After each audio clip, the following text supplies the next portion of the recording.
छात्रों, अभी हमने मौलिक अधिकारों को देखा और मौलिक अधिकारों में संवैधानिक उपचारों के अधिकार को भी देखा, उसके पॉइंटों को हमने लिखा और समझा।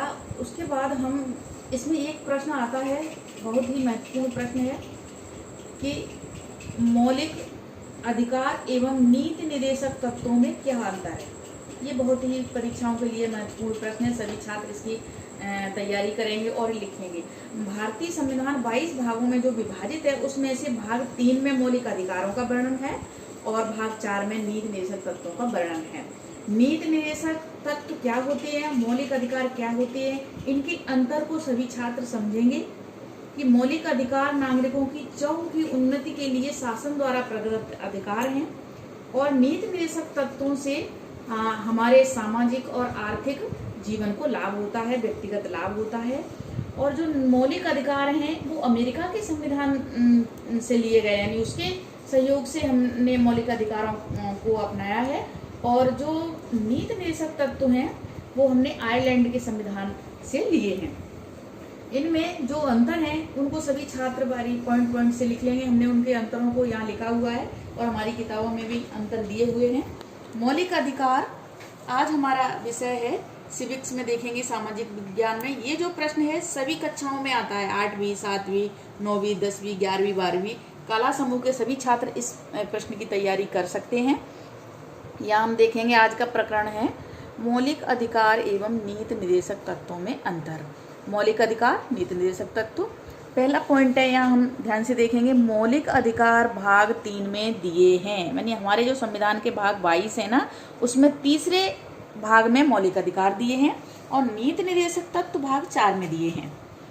अनुच्छेद 12 से 35 में दिए गए हैं मौलिक अधिकार और नीति निर्देशक तत्व 36 से 51 में दिए गए हैं। ये इसका अंतर है। मूल अधिकार अमेरिका के संविधान से प्रेरणा लेकर प्रदान किए गए हैं। नीति निर्देशक तत्व आयरलैंड के संविधान से प्रेरणा लेकर प्रदान किए गए हैं। ये इसका अंतर है। मौलिक अधिकार स्वतः ही प्राप्त हो जाते हैं। जैसे ही किसी बालक का जन्म होता है उसको मौलिक अधिकार अपने आप ही प्राप्त हो जाते हैं और मूल अधिकार उसके अंतर्गत आ जाते हैं। यह राज्य सरकार द्वारा लागू करने के बाद ही प्राप्त होते हैं। क्या? नीति निर्देशक तत्व। इसका 5वां पॉइंट है, मौलिक अधिकारों में इनके पीछे कानूनी मान्यता है, इनके पीछे राजनीतिक मान्यता है। ये अंतर सभी छात्र लिखते जाएंगे। हमने 10 पॉइंट लिखे हुए हैं। सभी छात्र बहुत सरल हैं, बहुत सरल भाषा में लिखा हुआ है। मूल अधिकारों का उद्देश्य लोकतांत्रिक व्यवस्था लागू करना है।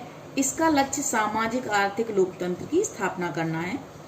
मौलिक अधिकारों के पीछे कानूनी शक्ति होती है। नीति निर्देशक तत्वों में जनमत की शक्ति होती है। मौलिक अधिकार नागरिकों के लिए हैं, जबकि नीति निर्देशक तत्व सरकार के कर्तव्य हैं। मौलिक अधिकारों का हनन होने पर न्यायालय की शरण ले सकते हैं। नीति निर्देशक तत्वों के लिए न्यायालय की शरण नहीं ले सकते हैं। अगर हमारे मौलिक अधिकारों का हनन होता है या हमसे मौलिक अधिकारों को कोई छीनता है तो हम न्यायालय की शरण ले सकते हैं। नीति निर्देशक तत्वों में ऐसा हम नहीं कर सकते।